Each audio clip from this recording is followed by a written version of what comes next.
Kinds of present tense हम लोग तो यहाँ पे हिंदी सीख के रिकग्नाइज करना। अब इसके बाद हम लोग सीखेंगे इंग्लिश में कैसे रिकग्नाइज करना है।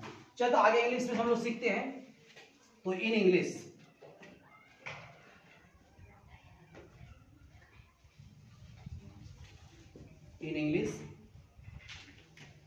सेंटेंस।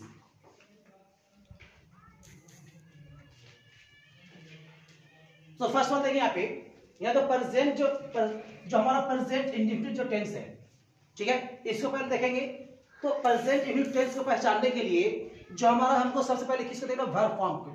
किस पे ध्यान देना होगा, वर्ब फॉर्म पे।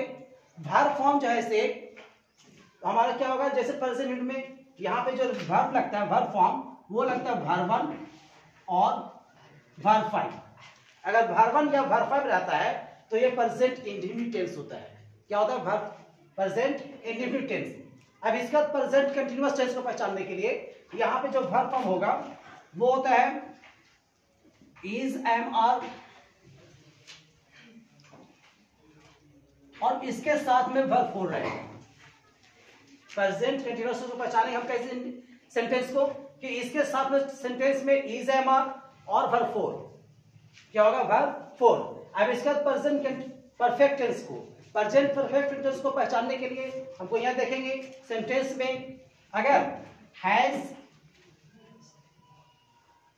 और हैड और इसके साथ में वर्ब 3, सेंटेंस में क्या होगा, हैज या हैड और अदर और इसके प्लस में वर्ब 3 होगी। जब ये रहेगा तभी जो हम मानेंगे कि ये जैसे प्रेजेंट परफेक्ट टेंस है। और लास्ट में हमारा इसमें बचा है present perfect continuous tense. Present perfect continuous tense को पहचानने के लिए हमें जैसे ये देखना होगा कि सेंटेंस में कि कौन सा वर्ब फॉर्म है। तो यहाँ पे सबसे पहले हमें ये देखना है, इसमें जो होगा हैज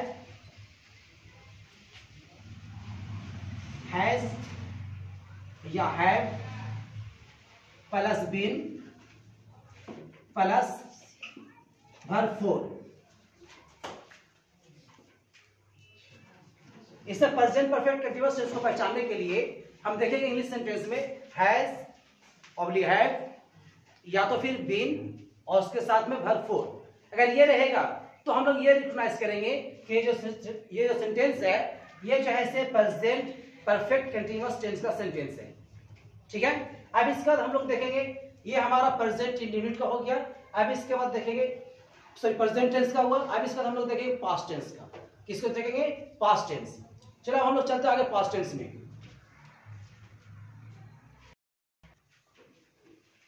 चलिए अभी हम लोग क्या देखें कि काइंड्स ऑफ प्रेजेंट टेंस को और उसका जो है रिकॉग्नाइज करना सीखे। अब हम लोग सीखेंगे काइंड्स ऑफ पास्ट टेंस और इस सभी को रिकॉग्नाइज करेंगे। ठीक है, चलिए देखिए सबसे पहले हम लोग इसको हिंदी का सेंटेंस रिकॉग्नाइज करना सीखेंगे कि पास्ट जो है पास्ट इंडेफिनिट है, पास्ट कंटीन्यूअस और पास्ट परफेक्ट और पास्ट परफेक्ट कंटीन्यूअस।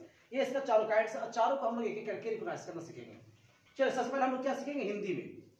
तो पास्ट यूनिट का हिंदी का जो सेंटेंस होगा इसके लास्ट में, वर्ब के लास्ट में, किसके लास्ट में, वर्ब के लास्ट में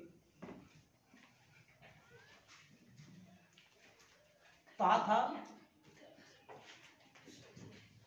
ती थी, ते थे या ये ई। अगर ये रहता है तो समझ लेंगे कि ये जो इस सेंटेंस जो है पास्ट इंडेफिनिट टेंस का सेंटेंस है। ठीक है, फिर इसके बाद हम लोग देखते हैं पास्ट कंटीन्यूअस टेंस को। पास्ट कंटीन्यूअस टेंस में वर्ब के लास्ट में रहा था,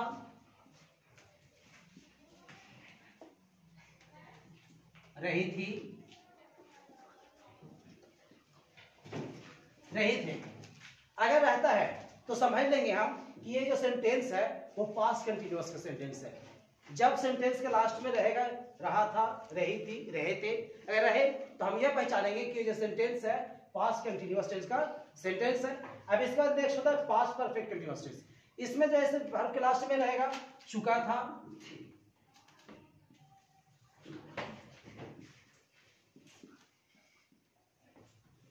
चुकी थी,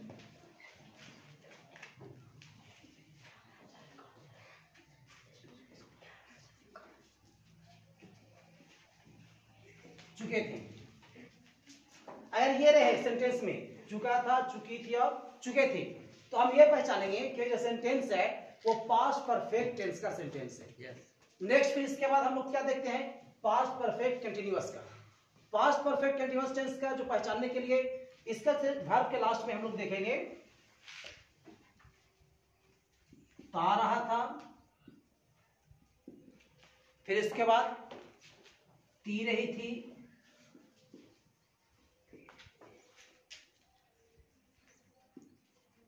ते रहे थे,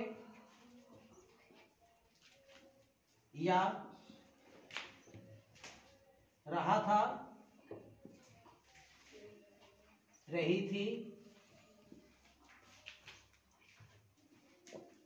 रहे थे प्लस टाइम। जब सेंटेंस में, हिंदी सेंटेंस में ता रहा था, थी रही थी, ते रहे थे, या रहा था, रही थी, या रहे थे और इसके साथ में टाइम रहेगा, तो हम लोग ये पहचानेंगे ये जो सेंटेंस है पास्ट परफेक्ट कंटिन्यूअस टेंस का सेंटेंस है।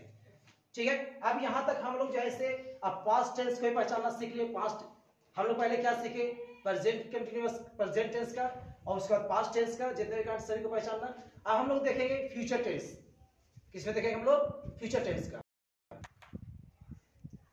चलिए, अब हम लोग जो अभी तक सीखे थे पास्ट टेंस का जो जितने भी काइंड्स हैं इसका हम लोग हिंदी में रिकॉग्नाइज करना सीखे हैं। अब हम लोग सीखेंगे इसको इंग्लिश में रिकॉग्नाइज करना। ठीक है, तो चले चलते हैं। फर्स्ट ऑफ ऑल हम जैसे क्या सीखे, पास्ट इंडेफिनिट टेंस का। पास्ट इंडेफिनिट टेंस का इंग्लिश हम लोग पहचानने के लिए इसका वर्ब हम देखेंगे।